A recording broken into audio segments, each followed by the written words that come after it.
Imam Abu Hanifah. Imam Abu Hanifah dilahirkan pada tahun 80 Hijriah atau 696 Masehi, lahir dari keluarga pedagang.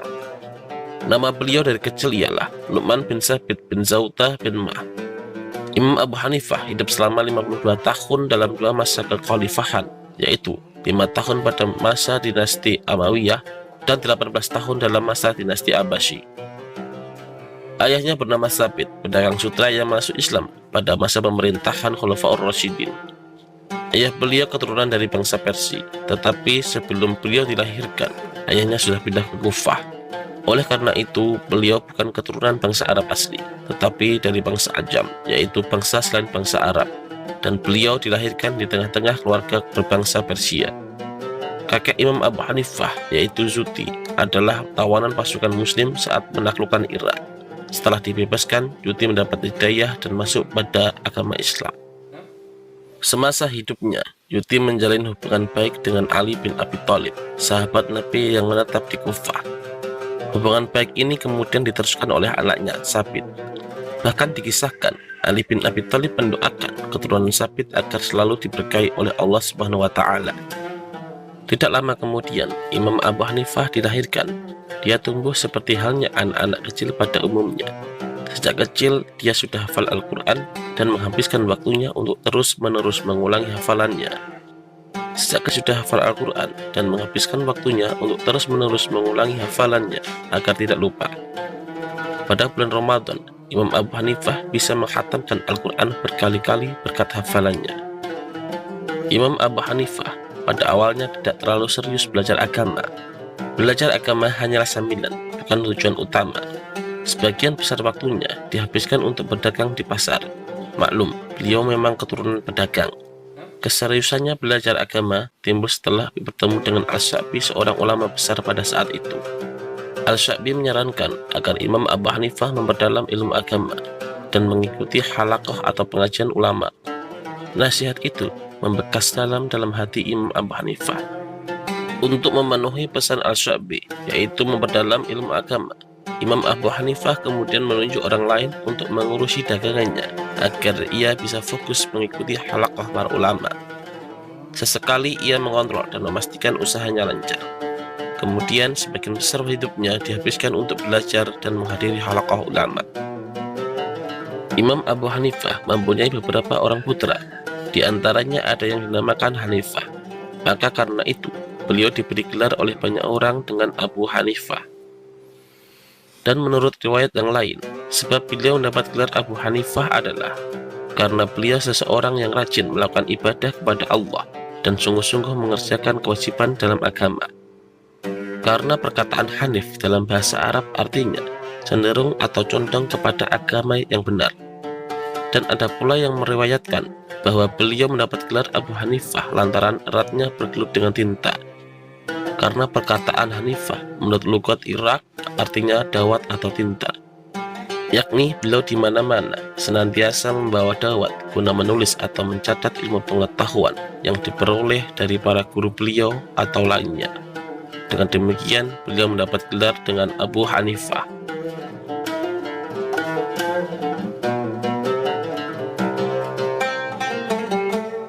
Sebelum Islam datang, di Irak tradisi keilmuan sudah berkembang dan peradabannya sudah mapan. Ada banyak sekolah dan tempat diskusi. Filsafat termasuk salah satu disiplin keilmuan yang cukup diminati kala itu. Maraknya kajian filsafat ini berdampak terhadap berkembangnya kajian ilmu kalam atau teologi dalam Islam. Para intelektual Muslim saat itu lebih banyak memperdalam ilmu kalam, logika, dan debat atau jidal. Ketika ilmu itu harus dikuasai untuk merespon pertanyaan dan permasalahan teologis yang dilontarkan oleh para filsuf. Imam Abu Hanifah pada mulanya gemar belajar ilmu qiraat, hadis, nahwu, sastra, syair, teologi, dan ilmu-ilmu lainnya yang berkembang pada masa itu. Di antara ilmu-ilmu yang dicintainya adalah ilmu teologi, sehingga beliau salah seorang tokoh yang terpandang dalam ilmu tersebut. Karena ketajaman pemikirannya, beliau sanggup menangkis serangan golongan Khawarij yang doktrin ajarannya sangat ekstrim. Kitab Fiqhul Akbar menjadi bukti kepiawaian Abu Hanifah dalam ilmu kalam. Hingga akhirnya, dia menyadari bahwa ilmu ini tidak banyak manfaatnya dan tidak terdampak terhadap masyarakat umum secara langsung. Selanjutnya, Imam Abu Hanifah menekuni ilmu fikih di Kufah yang pada waktu itu merupakan pusat perhatian para ulama fikih yang cenderung rasional. Dalam pandangan beliau, ilmu fikih adalah ilmu yang paling bermanfaat dan sangat berguna bagi masyarakat secara langsung. Sejak itu, Imam Abu Hanifah mulai memperdalam ilmu fikih dan belajar langsung kepada ulama yang ahli di bidang fikih di Irak. Di Irak, terdapat madrasah Kufah yang dirintis oleh Abdullah ibnu Mas'ud. Kepemimpinan madrasah Kufah kemudian beralih kepada Ibrahim al-Nakhai, lalu Hamad ibnu Abi Sulaiman al-Ash'ari. Hamad ibnu Sulaiman adalah salah seorang imam besar yang terkemuka ketika itu. Ia murid dari Alqamah ibnu Qais dan Al-Qadi Syuriyah. Keduanya adalah tokoh dan pakar fikih yang terkenal di Kufah dari golongan tabi'in. Dari Hamad ibnu Sulaiman itulah Abu Hanifah belajar fikih dan hadis.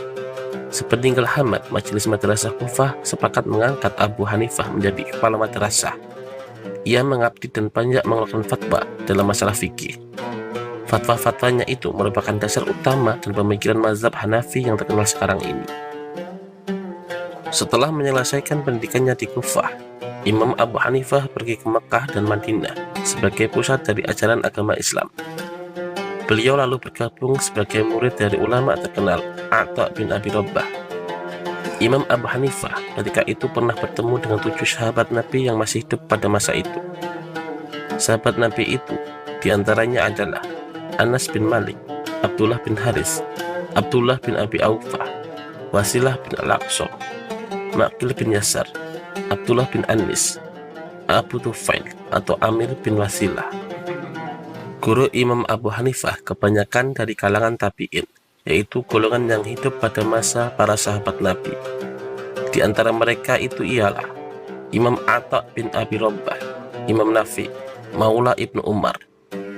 Adapun guru beliau yang paling masyhur dalam bidang fikih ialah Imam Hamad ibnu Abi Sulaiman. Imam Abu Hanifah berguru kepada beliau sekitar 18 tahun. Kemudian ulama-ulama lain yang pernah menjadi guru Imam Abu Hanifah ialah Imam Muhammad al-Bakir, Imam Adi bin Sabit, Imam Abdurrahman bin Harmas, Imam Amr bin Dinar, Imam Mansur bin Mu'tamir, Imam Syu'bah bin Hajjaj, Imam Asim bin Abin Najwad, Imam Salamah bin Kuhail, Imam Qatadah, Imam Rabi'ah bin Abi Abdurrahman, dan seterusnya dari ulama tabi'in dan tabi'it tabi'in. Imam Abu Hanifah termasuk ulama yang terbuka. Dia mau belajar dengan siapapun. Sejarah membuktikan bahwa beliau pernah belajar dengan tokoh Mu'tazilah dan Syiah. Meskipun demikian, Imam Abu Hanifah tidak fanatik dengan pemikiran gurunya. Sekalipun pernah belajar dengan pembesar Syiah, Imam Abu Hanifah tidak pernah mencaci maki dan menjelekkan sahabat Nabi. Keterbukaan Imam Abu Hanifah terhadap berbagai macam aliran ini tidak terlepas dari pengaruh kondisi sosial keagamaan yang mengitari hidupnya. Beliau hidup di tengah masyarakat yang plural dan beragam. Di sana tumbuh berbagai macam aliran keagamaan dan keilmuan. Ada Syiah, Mu'tazilah, dan Khawarij.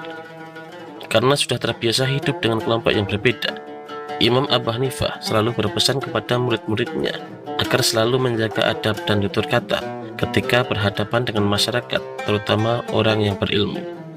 Pesan ini selalu disampaikan agar masyarakat bisa dekat dan tidak resah dengan pendapat yang disampaikan. Imam Abu Hanifah menyatakan, kalau kalian berada di tengah masyarakat dan dihadapkan sebuah permasalahan, jawablah sesuai dengan pemahaman yang berkembang di masyarakat. Setelah itu baru kemukakan pendapat pribadimu beserta argumentasinya. Mengetahui aliran dan mazhab yang berkembang dalam sebuah masyarakat sangatlah penting, supaya bijak dalam berpendapat. Jangan sampai memaksakan pendapat pribadi terhadap masyarakat yang juga memiliki pandangan keagamaan tersendiri. Misalnya, kalau berada di tengah masyarakat mayoritas bermazhab Syafi'i, jangan paksakan pendapat mazhab Maliki atau Hanafi, begitupun sebaliknya.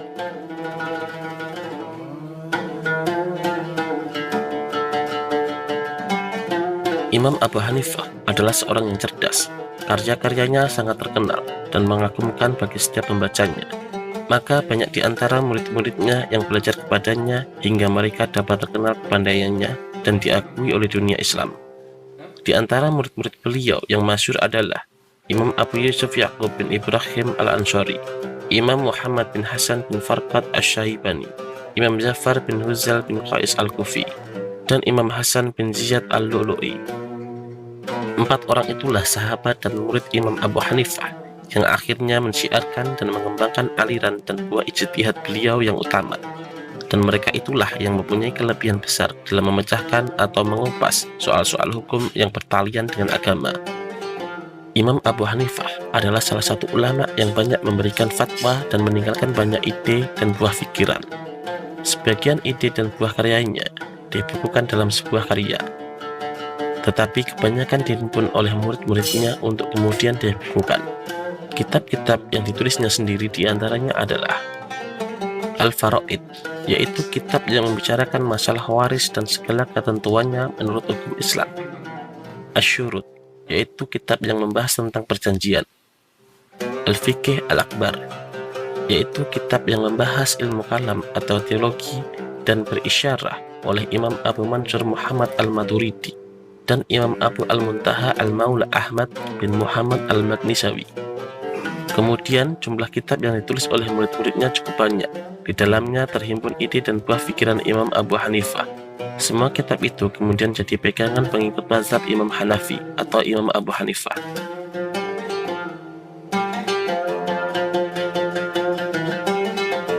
Imam Abu Hanifah termasuk salah satu ulama yang tidak mau menerima bantuan pemerintah. Seluruh biaya hidupnya ditanggung sendiri dan diperoleh dari hasil usaha dagangannya.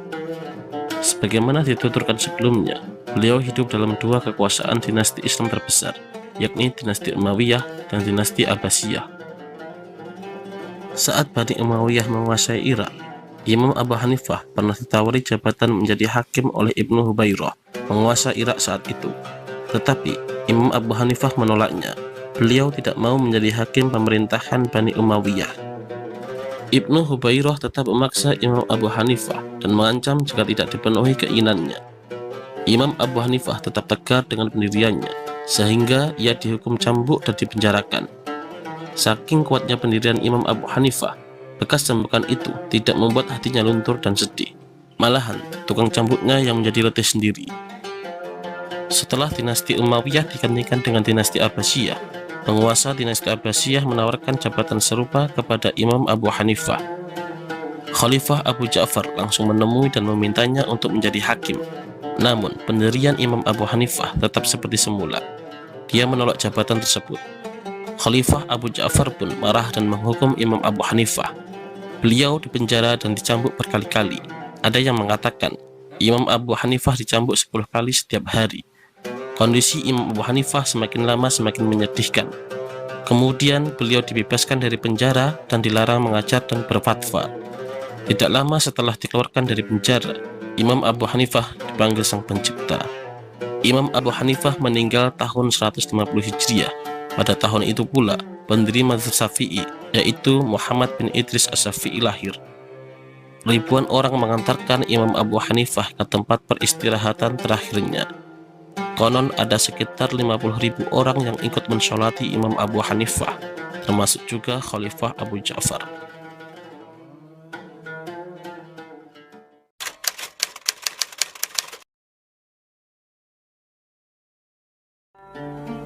Imam Malik. Imam Malik adalah imam kedua dari imam 4 dari Islam dari segi umur. Beliau lahir 13 tahun sesudah Imam Abu Hanifah. Nama lengkapnya adalah Abu Abdullah Malik bin Anas bin Malik bin Abi Amir bin Amir bin Haris bin Ghaiman bin Qutail bin Amr bin Haris al-Asbahi al-Humairi. Nenek moyang mereka berasal dari Bani Tamim bin Murrah dari suku Quraisy. Beliau lahir di Madinah pada tahun 93 Hijriah. Beliau berasal dari keturunan bangsa Himyar, jajahan negeri Yaman. Ibunya bernama Siti Aliyah binti Syuraik bin Abdurrahman bin Syuraik al-Asbiyah. Ada riwayat yang mengatakan bahwa Imam Malik berada dalam kandungan ibunya selama 2 tahun. Ada pula yang mengatakan sampai 3 tahun. Imam Malik bin Anas dilahirkan saat menjelang periode sahabat Nabi Shallallahu Alaihi Wasallam di Madinah. Tidak berbeda dengan Imam Abu Hanifah, beliau juga termasuk ulama zaman. Ia lahir pada masa dinasti Bani Umayyah, tepat pada pemerintahan Al-Walid Abdul Malik setelah Umar bin Abdul Aziz, dan meninggal pada zaman dinasti Bani Abbasiyah, tepatnya pada zaman pemerintahan Al-Rashid. Imam Malik menikah dengan seorang hamba yang melahirkan 3 orang anak laki-laki yang bernama Muhammad, Hamad, dan Yahya, dan seorang anak perempuan yang bernama Fatimah yang mendapat julukan al-Mu'minin. Menurut Abu Umar, Fatimah termasuk di antara anak-anaknya yang dengan tekun mempelajari dan hafal dengan baik kitab Al-Muwatta.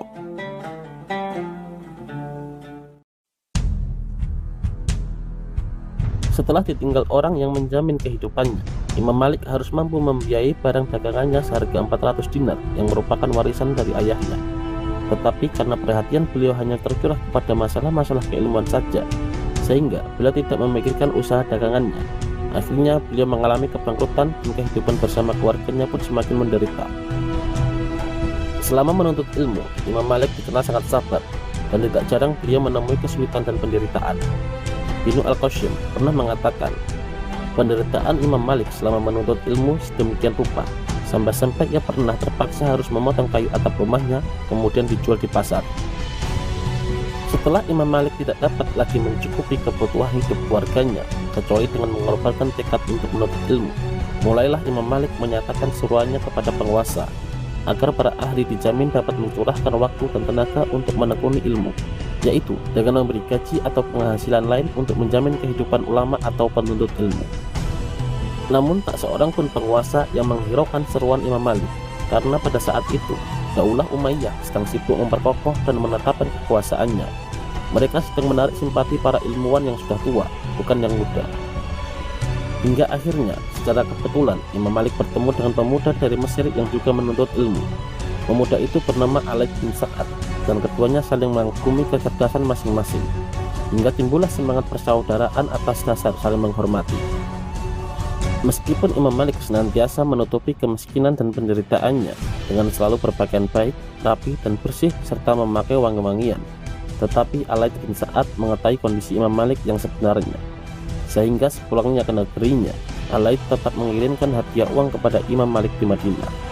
Dan ketika itu khalifah yang berkuasa menyambut baik seruan Imam Malik agar penguasa memberikan gaji atau penghasilan kepada para ahli ilmu.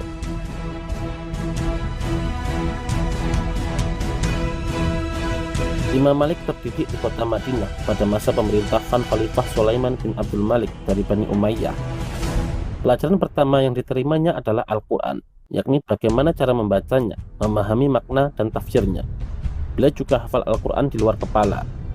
Selain itu, beliau juga mempelajari hadis Nabi Shallallahu Alaihi Wasallam, sehingga beliau dapat julukan sebagai ahli hadis. Sejak masa kanak-kanak, Imam Malik sudah terkenal sebagai ulama dan guru dalam pengajaran Islam. Kakeknya yang senama dengannya merupakan ulama hadis yang terkenal dan dipandang sebagai perawi hadis yang hidup sampai Imam Malik berusia 10 tahun. Dan pada saat itu pun Imam Malik sudah mulai bersekolah, dan hingga dewasa beliau terus menuntut ilmu. Imam Malik mempelajari bermacam-macam bidang ilmu pengetahuan seperti ilmu hadis, al-rad al-ahlil ahwa fatwa, fatwa dari para sahabat-sahabat, dan ilmu fikih ahli ra'yu atau fikir. Hal itu beliau lakukan karena senantiasa beliau mendapatkan dorongan dari ibundanya agar senantiasa giat menuntut ilmu.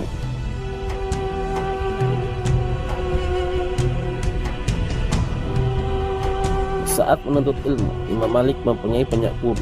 Dalam kitab Tahdzibul Asma wa Lughat mengatakan bahwa Imam Malik pernah belajar kepada 900 syekh, 300 diantaranya dari golongan tabi'in dan 600 lagi dari golongan tabi'in. Az-Zahabi berkata, untuk pertama kalinya Imam Malik mencari ilmu pada tahun 120 Hijriah, yaitu tahun ketika Imam Hasan al-Basri meninggal. Imam Malik mengambil hadis dari Nafi, yaitu orang yang tidak bisa ditinggalkannya dalam periwayatan. Dan di antara guru-gurunya yang terkenal diantaranya adalah Abu Radih Nafi bin Abdurrahman, guru Imam Malik dalam bidang Al-Quran. Nafi, guru Imam Malik dalam bidang hadis. Rabi'ah bin Abdurrahman, yaitu guru Imam Malik ketika masih kecil. Muhammad bin Yahya al-Ansori merupakan kelompok tabi'in dan guru di Masjid Nabawi.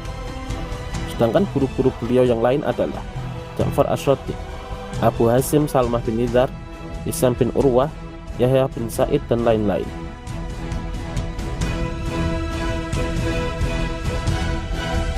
Imam Malik mempunyai banyak sekali murid yang terdiri dari para ulama. Qadi Iyad menyebutkan bahwa lebih dari 1000 orang ulama terkenal pernah menjadi murid Imam Malik. Di antaranya adalah Abu Abdullah atau Abdurrahman bin Qasim, Abu Muhammad atau Abdullah bin Wahab bin Muslim, Ashhab bin Abdul Aziz Al-Qaisi, Abu Muhammad Abdullah bin Abdul Hakam, Asbaq bin Al-Fajr Al-Umawi, Muhammad bin Abdullah bin Hakam, Muhammad bin Ibrahim Al-Askandari bin Ziyad, Imam Muhammad bin Idris Asy-Syafi'i, Muhammad bin Yuskim Al-Auhri, Rabi'ah bin Abdurrahman, Yahya bin Zaid Al-Ansari, Muhammad bin Ajlal, Salim bin Abi Umayyah, Muhammad bin Abdurrahman bin Abi Ziyad, Abdul Malik bin Jurai, Muhammad bin Ishaq, dan Sulaiman bin Mahram Al-Amasi. Murid-murid Imam Malik tersebut datang dari berbagai penjuru.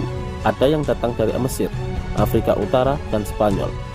Banyak sekali para penuntut ilmu atau muridnya yang meriwayatkan hadis dari Imam Malik ketika beliau masih muda sampai setelah beliau wafat.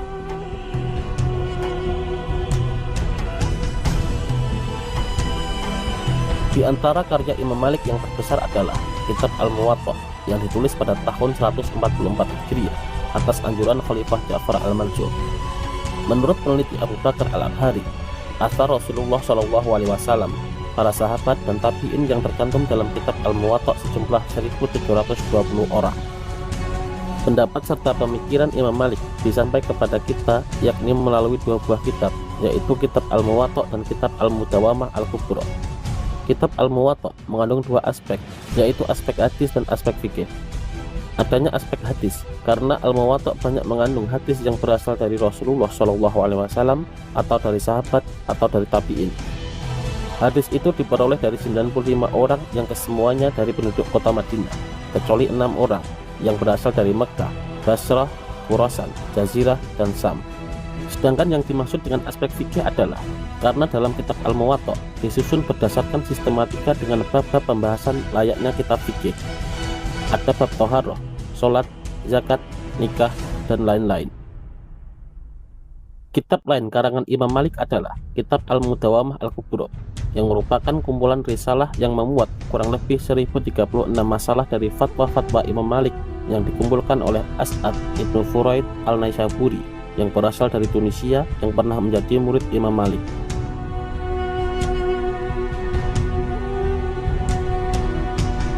Imam Malik merupakan imam mazhab yang memiliki perbedaan istinbat hukum dengan imam mazhab lainnya. Imam Malik sebenarnya belum pernah menuliskan dasar-dasar fikih yang menjadikan dasar pijakan dalam berijtihad. Tetapi pemuka-pemuka mazhab ini, yakni murid-murid Imam Malik dan generasi yang muncul sesudah itu, mengumpulkan dasar-dasar fikih Imam Malik kemudian menuliskannya. Dasar-dasar fikih itu kendati pun tidak ditulis sendiri oleh Imam Malik, akan tetapi mempunyai kesinambungan pemikiran. Paling tidak beberapa isyarat itu dapat dijumpai dalam fatwa-fatwa Imam Malik dalam bukunya Al-Muwatta dan Mudawamah Al-Kubra. Secara jelas, Imam Malik menerangkan bahwa dia mengambil tradisi orang-orang Madinah sebagai salah satu sumber hukum setelah Al-Quran dan As-Sunnah. Bahkan ia mengambil hadis muqanti dan mursal selama tidak bertentangan dengan tradisi orang-orang Madinah. Mengenai istinbat Imam Malik telah dijelaskan oleh Al-Qadi Iyad dalam Al-Madarik Dar Al-Rasyid dan juga salah seorang fuqaha Malikiyah. Kemudian dalam kitab Al-Bajjah yang disimpulkan oleh pengarang kitab Tarikh Al-Mazhabil Islamiyah disebutkan sebagai berikut. Kesimpulan apa yang telah dikemukakan oleh kedua ulama ini dan yang lainnya, bahwasannya metode ijtihad Imam Darul Hijriyah itu adalah apabila beliau tidak mendapat suatu nas di dalamnya, maka ia mencarinya di dalam sunnah. Dan menurut beliau yang masih tergolong kategori sunnah perkataan Rasulullah SAW, fatwa-fatwa sahabat, putusan hukum mereka, dan perbuatan penduduk Madinah. Setelah sunnah dengan berbagai cabangnya, barulah dipakai kias. Walaupun para ulama hadis yang ditemui oleh Imam Malik termasuk kelompok ulama tradisional yang menolak pemakaian akal dalam kajian hukum, namun pengaruh Rabi'ah bin Yahya bin Sa'id tetap kuat pada corak kajian fikih Imam Malik. Hal ini dapat dilihat pada metodologi kajian hukum mazhab Malik yang bersumber pada Al-Quran, hadis, tradisi masyarakat Madinah, fatwa sahabat, qiyas, maslahah mursalah, ihtisan, sad al-jara'i. Sedangkan menurut Habsyi As-Siddiq mengatakan Imam Malik bin Anas mendasarkan fatwanya kepada kitabullah, sunnah yang beliau pandang sahih, amal ahli Madinah, qiyas, dan istihsan. Menurut As-Satibi, dalam kitab Al-Muwafaqat menyimpulkan dasar-dasar Imam Malik ada 4, yaitu Al-Quran, hadis, ijma', dan ra'yu. Sedangkan fatwa sahabat dan amal ahli Madinah digolongkan dalam sunnah. Ra'yu meliputi maslahah mursalah, sat al-jara'i, urf atau adat, istihsan, dan istishab. Satu orang yang ikut serta mengangkat jenazah beliau hingga ke makamnya.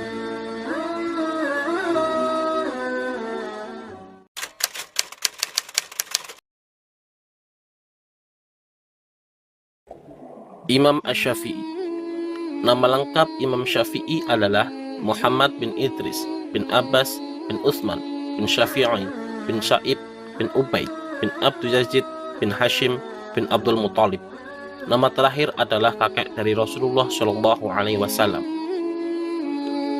Imam Syafi'i lahir dari rahim seorang ibu yang solehah, serta dari ayah yang terkenal kesabaran dan keikhlasannya. Bahkan Asy-Syafi'i bin Sa'ib, kakek buyutnya, merupakan sahabat Rasulullah Shallallahu Alaihi Wasallam. Nama Asy-Syafi'i yang akrab di telinga kita diambil dari nama kakek buyutnya tersebut. Sedangkan ibunya merupakan perempuan keturunan Ali bin Abi Thalib radhiyallahu an dari jalur Sayyidina Husain radhiyallahu an. Idris, ayah Imam Asy-Syafi'i, adalah seorang pemuda asal Mekah yang merantau di kota Gaza, Palestina. Di Gaza, ia bertemu dengan Fatimah binti Ubaidillah, seorang perempuan solehah dari kaum Azdi. Idris menikah dengan Fatimah binti Ubaidillah dengan tanpa sengaja. Pasalnya saat itu Idris sedang dihukum ayah Fatimah karena tidak sengaja memakan buah delima milik ayah Fatimah yang hanyut di sungai. Harapannya kelak agar ayah Fatimah mau mengikhlaskan buah tersebut. Idris rela menjadi buruh ayah Fatimah hingga beberapa tahun tanpa digaji. Keikhlasan Idris inilah yang membuat ayah Fatimah menjatuhkan pilihan kepadanya sebagai menantu. Buah cinta dari keduanya lahir pada tahun 150 Hijriah. Saat itu bertepatan dengan wafatnya dua ulama besar, yaitu Imam Abu Hanifah Nu'man bin Tsabit, pendiri mazhab Hanafi yang wafat di Irak, dan Imam Ibnu Jurayj al-Makki, seorang mufti Hijaz yang wafat di Makkah. Hal ini disebut sebagai salah satu firasat bahwa bayi yang lahir tersebut akan menggantikan dua ulama tersebut, baik dalam hal keilmuan maupun kesalehannya. Kehidupan Idris, Fatimah, dan jabang bayi ternyata pada saat itu tidak berjalan bahagia.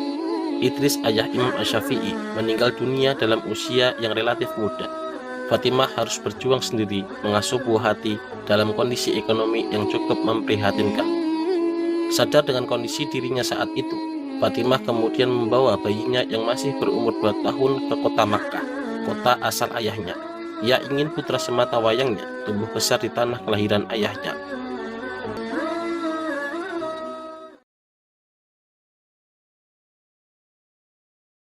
Di tengah kondisi ekonomi yang serba kekurangan, tidak membuat Imam Syafi'i putus asa, apalagi bermalas-malasan dalam hal menuntut ilmu.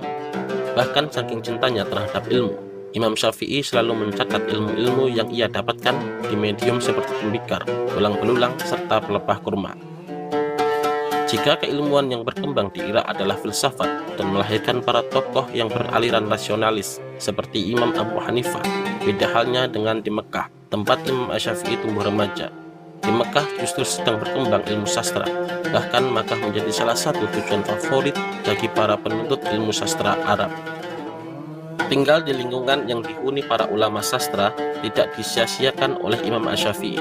Ia sangat menggandrungi prosa dan syair-syair Arab klasik. Masa mudanya di Makkah ia habiskan untuk mencari naskah-naskah sastra, berkeliling ke kabilah-kabilah Badui di padang pasir seperti kabilah Huzail, yaitu salah satu kabilah yang terkenal sebagai ahli sastra. Bahkan ia rela menetap beberapa hari di kabilah-kabilah tersebut demi mempelajari sastra Arab. Hobinya belajar sastra Arab ini secara tidak langsung memudahkan ia memahami Al-Quran dan hadis. Kedua hal ini penting sekali dalam proses berijtihad dan menggali hukum syariat, karena memahami Al-Quran maupun hadis dibutuhkan kepiawaian dalam memahami Al-Quran yang diturunkan dalam bahasa Arab yang fasih dan murni. Kepiawaian Al-Syafi'i dalam bidang sastra ini akhirnya menjadikannya mahir dalam mengubah syair-syair Arab. Syair-syair karya Imam Syafi'i tersebut kemudian dikumpulkan oleh Syekh Yusuf Muhammad Al-Bikai dan jadilah buku kecil berjudul Diwan Asy-Syafi'i yang memuat sekitar 150 syair karya Asy-Syafi'i yang terserak dalam karya-karyanya. Menurut Al-Hamawi dalam Irsyad Al-Arif fi Ma'rifah Al-Adib, ketertarikan Imam Asy-Syafi'i terhadap sastra Arab nyatanya hanya menjadikannya bersyair dan berdendang sehari-harinya. Hingga pada suatu hari ia bertemu dengan Mus'ab bin Abdullah bin Zubair dan menganjurkannya untuk belajar fikih dan hadis. Tidak hanya Mus'ab, Imam Muslim bin Khalid, guru Imam Syafi'i yang lain juga menganjurkannya untuk belajar fikih.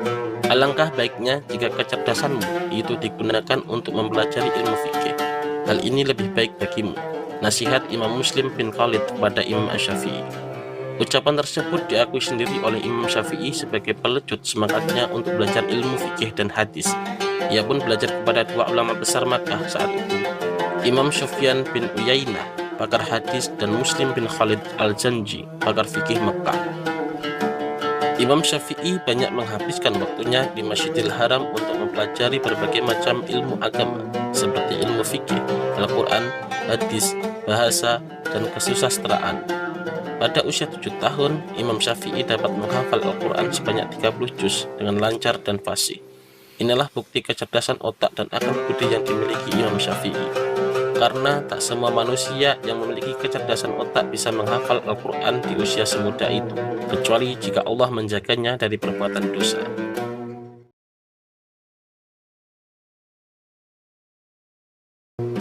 Hijrah yang dimaksud dalam hal ini bukanlah hijrah dalam artian tobat, sebagaimana yang sering digunakan saat ini. Hijrah dalam hal ini adalah berpindah dari suatu daerah ke daerah yang lain, sebagaimana hijrahnya Nabi Muhammad SAW dari Mekah ke Yathrib atau Madinah. Imam Syafi'i merupakan murid Imam Malik. Pada usia 10 tahun, Imam Syafi'i mampu menghafal kitab Al-Muwatta yang disusun oleh Imam Malik. Dari kecintaannya pada kitab tersebut jugalah yang pada akhirnya melabuhkan kakinya ke Madinah untuk berguru dan menyantri kepada Imam Malik. Selain hijrah ke Madinah pada tahun 170 Hijriah untuk belajar langsung kepada Imam Dar al-Hijrah, yakni Imam Malik bin Anas, Imam Syafi'i juga berkunjung ke Irak dan Kufah untuk belajar langsung kepada murid-murid Imam Abu Hanifah. Sebelum akhirnya ia kembali lagi ke Madinah untuk menemani Imam Malik hingga wafat pada tahun 179 Hijriah. Bahkan Imam Syafi'i terhitung berkunjung ke Irak sebanyak 3 kali. Selain Irak, ia juga pernah berkunjung ke Persia, Turki, dan Ramlah atau Palestina, hingga akhirnya menetap dan wafat di Mesir.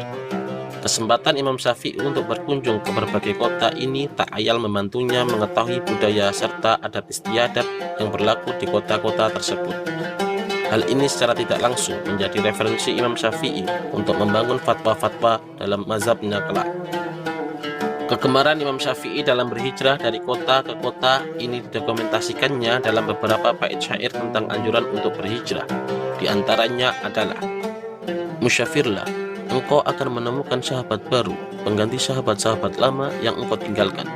Dan bekerjalah yang giat, karena kenikmatan hidup akan tercapai dengan kerja keras. Singa jika tidak keluar dari sarangnya, ia tidak akan mendapatkan makanan. Begitu juga dengan anak panah. Jika tidak meluncur dari busurnya, anak panah tersebut tidak akan mengenai sasaran." Rangkaian hijrah Imam Syafi'i tersebut menghasilkan permata yang tidak ternilai harganya.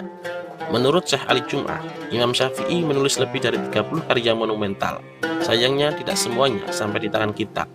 Beberapa kitab hilang dan beberapa kitab masih dalam proses pengetikan dan juga pentahqiqan. Salah satu karya hebatnya adalah kitab Ar-Risalah yang disebut-sebut sebagai kitab usul fikih pertama yang ditulis secara sistematis.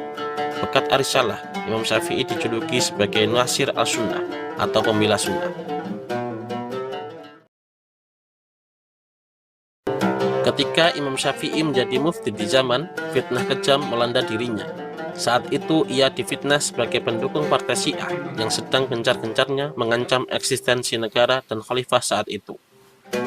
Hal ini tentu maklum, karena khalifah saat itu adalah Harun ar-Rasyid, adalah bagian dari dinasti Abbasiyah, dinasti yang berseteru dengan kelompok Syiah.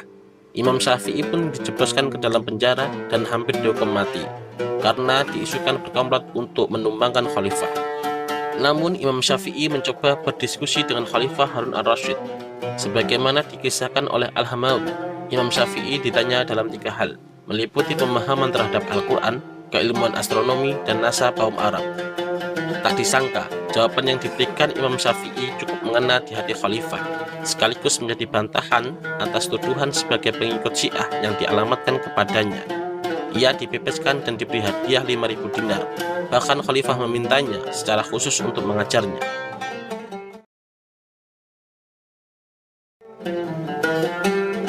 Imam Syafi'i dikenal sebagai ulama yang menguasai hampir seluruh disiplin ilmu.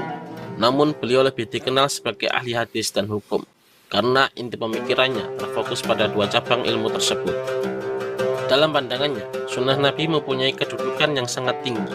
Malah beberapa kalangan menyebutkan bahwa Imam Syafi'i menyetarakan kedudukan sunnah dengan Al-Quran dalam kaitannya sebagai sumber hukum Islam. Karena menurut beliau, setiap hukum yang ditetapkan oleh Rasulullah SAW pada hakikatnya merupakan hasil peman yang diperoleh Rasulullah atas pemahamannya terhadap Al-Quran.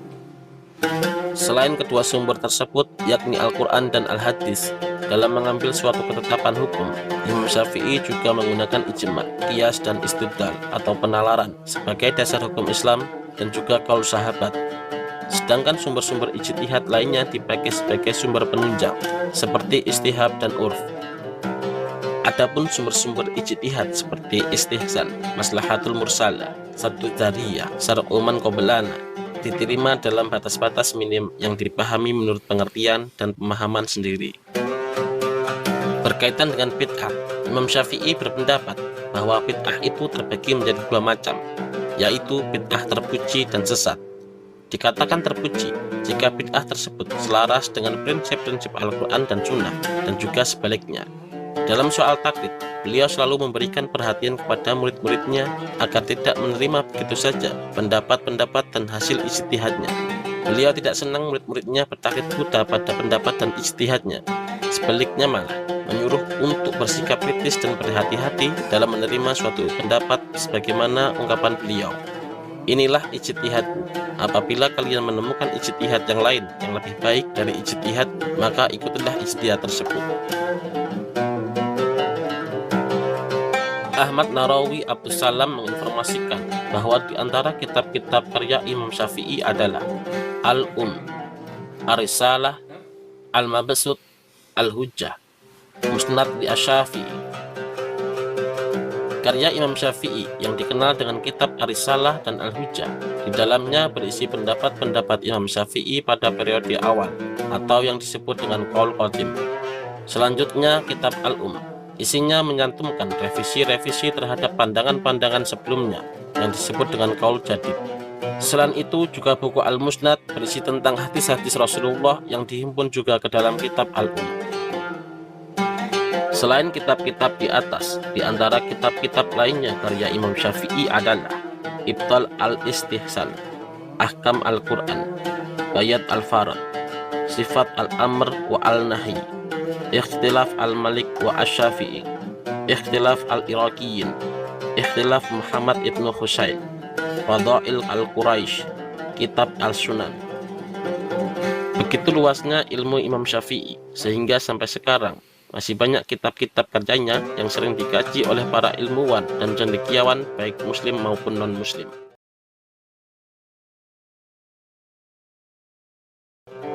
Imam Syafi'i menghabiskan waktunya untuk mengajar di Mesir. Menurut Az-Zahabi dalam syair A'lam Al-Nubala, dengan mengutip qaul Rabi' bin Sulaiman, Imam Syafi'i membagi malamnya menjadi 3. Sepertiga malam pertama digunakan untuk menulis, sepertiga malam kedua digunakan untuk sholat malam, dan sepertiga malam terakhir digunakan untuk tidur. Imam Syafi'i wafat pada tanggal 30 Rajab tahun 204 Hijriah pada usia 54 tahun.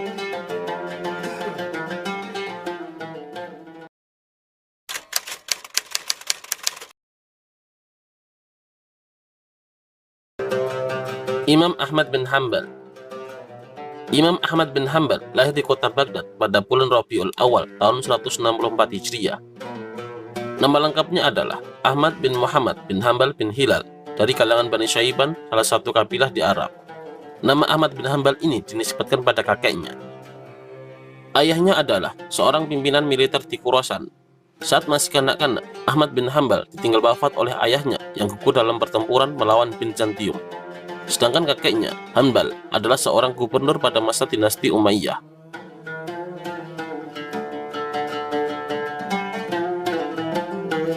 Saat masih usia belia, Imam Ahmad bin Hambal telah menghafal Al-Quran. Kemudian mulai mengumpulkan hadis dan mendalami ilmu fikih sejak umur 15 tahun. Banyak ulama menyebutkan bahwa Imam Ahmad berkutat mencari ilmu di Baghdad dan sekitarnya sampai usia 19 tahun. Kemudian setelah itu, beliau berkelana ke banyak daerah seperti Kufah, Basrah, Makkah, Madinah, Yaman, dan Syam, guna untuk berguru kepada ulama-ulama terkemuka setempat pada waktu itu.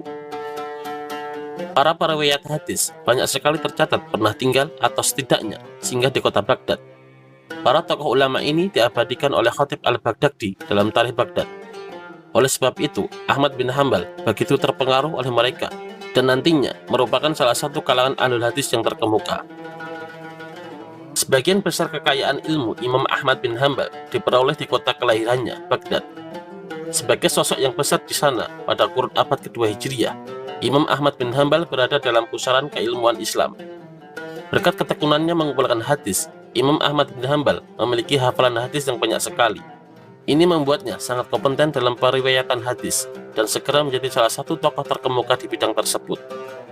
Di samping itu, ilmu fikih mulai banyak dikembangkan pada masa pemerintahan Bani Umayyah dan Bani Abbasiyah. Saat Muawiyah bin Abi Sufyan mengambil alih kekuasaan dari Ali bin Abi Thalib, pusat pemerintahan dipindahkan dari Madinah ke Damaskus. Kemudian, ketika Bani Abbasiyah mengambil alih kekuasaan dari Bani Umayyah, pusat pemerintahan juga dipindah dari Damaskus ke kota Baghdad, sehingga kota Baghdad kala itu menjadi epicentrum keilmuan. Imam Ahmad bin Hambal belajar kepada para guru tersohor dan terkemuka pada waktu itu, seperti Syekh Abu Yusuf, salah satu murid utama Imam Abu Hanifah, kemudian Abzak, salah satu generasi pemula penyusun kitab hadis, serta Imam Asy-Syafi'i. Ketika Imam Asy-Syafi'i tinggal di Baghdad, Imam Ahmad bin Hambal rajin mengikuti halakohnya. Kedalaman ilmu fikih dan hadisnya menjadikan pribadi Imam Ahmad bin Hambal sebagai pribadi yang unggul di majelis Imam Syafi'i.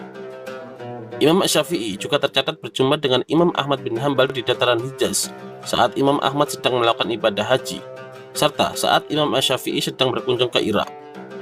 Imam Asy-Syafi'i pun memuji sosok Imam Ahmad bin Hambal. Beliau berkata, "Aku keluar dari Irak dan tiada ketemui orang yang lebih mumpuni ilmunya dan juhud dibanding Ahmad bin Hambal." Imam Ahmad bin Hambal digambarkan oleh para muridnya sebagai pribadi yang wara, santun, dan ramah. Beliau fokus menimba ilmu dan baru menikah pada usia 40 tahun. Di usia itu, dengan perbendaharaan ilmu yang kaya, khususnya dalam bidang hadis dan fikih, Imam Ahmad mendirikan majelis tersendiri di kota Baghdad. Oleh beberapa ulama, beliau dinilai mengikuti jejak Imam Abu Hanifah yang membuka majelis saat usia serupa, dan dianggap baru memberanikan diri membuka majelis setelah wafatnya Imam Syafi'i sebagai bentuk takzim seorang murid kepada guru. Dari majelis ini pula, Imam Ahmad bin Hambal mulai merumuskan dasar-dasar mazhabnya, mengeluarkan fatwa, dan membimbing murid-muridnya.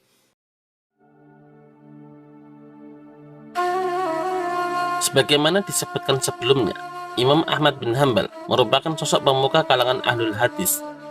Kalangan ini berhati-hati terhadap dominasi akal terhadap wahyu yang berada dalam kubu kaum rasionalis atau ahlul ra'yi, dan mempertahankan posisi hadis sebagai sumber hukum Islam. Murid-murid utamanya pun banyak ulama hadis tersohor, seperti Imam Al-Bukhari, Imam Muslim, dan Imam Abu Dawud. Imam Ahmad bin Hambal sebenarnya juga berguru kepada kalangan ahlul ra'yi. Salah satu gurunya adalah Abu Yusuf, yang dinilai banyak berorientasi pada fikih Irak yang didominasi oleh ahlul ra'yi atau penggunaan akal dalam mengambil simpulan hukum. Hal ini memberikan semacam inspirasi dan semangat kepada Imam Ahmad bin Hambal untuk mengkoleksi hadis-hadis Nabi Muhammad SAW. Karena ahlul hadis berhati-hati terhadap dominasi rasio atas wahyu, baik dalam akidah maupun hukum Islam. Kalangan ini berbenturan dengan kaum rasionalis. Pada mulanya, daerah Irak banyak mengikuti rumusan Imam Abu Hanifah, yaitu pendiri mazhab Hanafi, yang mengemukakan peran akal dalam perumusan hukum, yaitu metode qiyas dan istihsan. Meski bermula sebagai diskursus hukum Islam, penggunaan rasio ini kemudian hari melebar pada soal-soal ketuhanan yang semakin digiatkan oleh kaum Mu'tazilah. Hal inilah yang pada abad kedua atau ketiga Hijriah kurang mendapat simpati dari ahlul hadis yang saat itu menjadi mayoritas. Selanjutnya, kedatangan Imam Asy-Syafi'i di Baghdad pada akhir abad kedua Hijriah menjadi oase bagi kalangan ahlul hadis. Sosok inilah peletak dasar-dasar rasionalitas untuk ahlul hadis dan banyak diikuti umat Islam, salah satunya Imam Ahmad bin Hambal. Karena polemik ilmiah ini, Imam Ahmad bin Hambal menekankan untuk menjauhi peran kias berikut dominasi rasio dalam perumusan hukum. Begitu juga, ia berada pada koridor untuk menyandarkan amaliyah dan hukum Islam pada hadis maupun pendapat sahabat dan tabi'in. Kendati secara kualitasnya tidak mencapai derajat sahih selama tidak bertentangan dengan Al-Quran dan hadis sahih. Keriuhan debat intelektual di atas menunjukkan bahwa Baghdad di masa itu merupakan pusat transmisi hadis dan kajian fikih kaum Sunni. Sekurang-kurangnya ada dua poros utama di sana, kaum rasionalis yang dikembangkan pengikut Imam Abu Hanifah dan kalangan ahlul hadis yang diikuti Imam Ahmad bin Hambal.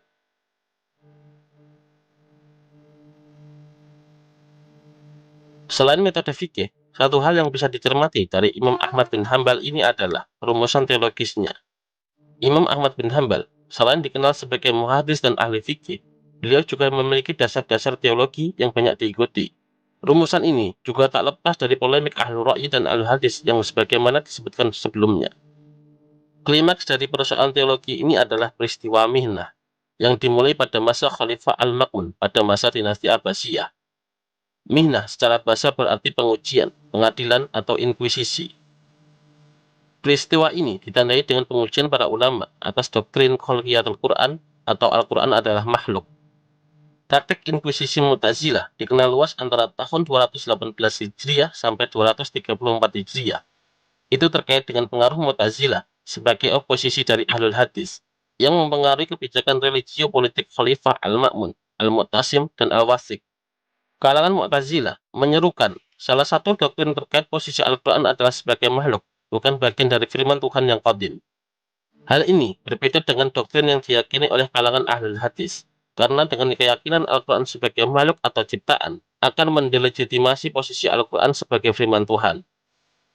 Peristiwa Mihnah dimulai pada tahun 218 Hijriah, bermula dari dekret Khalifah Al-Ma'mun yang berakhir pada masa kepemimpinan Al-Mutawakkil. Selain kedekatan penguasa dengan kaum Mu'tazilah, peristiwa ini juga bentuk antisipasi pandangan alternatif yang bisa mengurangi kekuasaan pemerintah. Para ulama dikumpulkan, dan mereka yang meyakini bahwa Al-Quran adalah makhluk akan dibebaskan dari hukuman.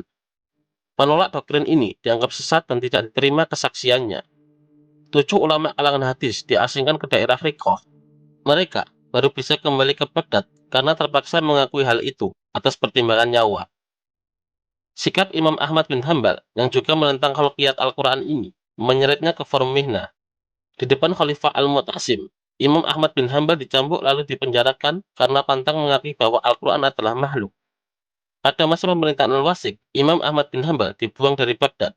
Sikap ini tercatat dalam perkataannya sebagai berikut dan menunjukkan posisinya terhadap kalangan rasionalis yang banyak berkutat pada debat teologi.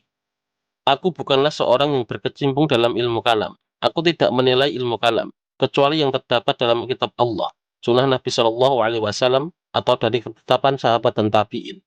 Adapun selain itu, membincangkannya merupakan perbuatan yang tak terpuji. Sikap ini diteguhkannya terus, meski mendapat hukuman berkali-kali, baik dicambuk maupun dipenjara. Pada masa Khalifah Al-Mutawakkil, represi ini berakhir. Ia menghapuskan putusan seputar persaksian doktrin atas kemakhlukan Al-Quran. Akibat represi yang lama terjadi ini, pemerintah bersimpati kepada Imam Ahmad bin Hambal. Namun, sebagaimana dicatat oleh Abu Nu'aim Al-Ashbihani dalam Hilyat Al-Awliya, sosok besar ini, Imam Ahmad bin Hambal, menolak simpati dan hadiah dari pemerintah secara halus.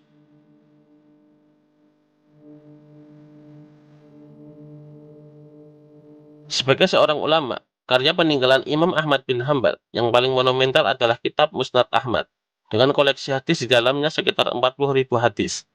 Kitab hadis ini juga menunjukkan hadis-hadis yang digunakan oleh Imam Ahmad sebagai dasar hukum dan fondasi madhabnya. Beberapa kitab lain yang disusunnya adalah Al-I'lal, Al-Tafsir, An-Nasikh wa Al-Mansukh, Az-Zuhud, Al-Masail, Fadail Ash-Shahabah, dan lain-lain. Produk pemikiran Imam Ahmad bin Hambal juga diabadikan dalam catatan anak dan para muridnya.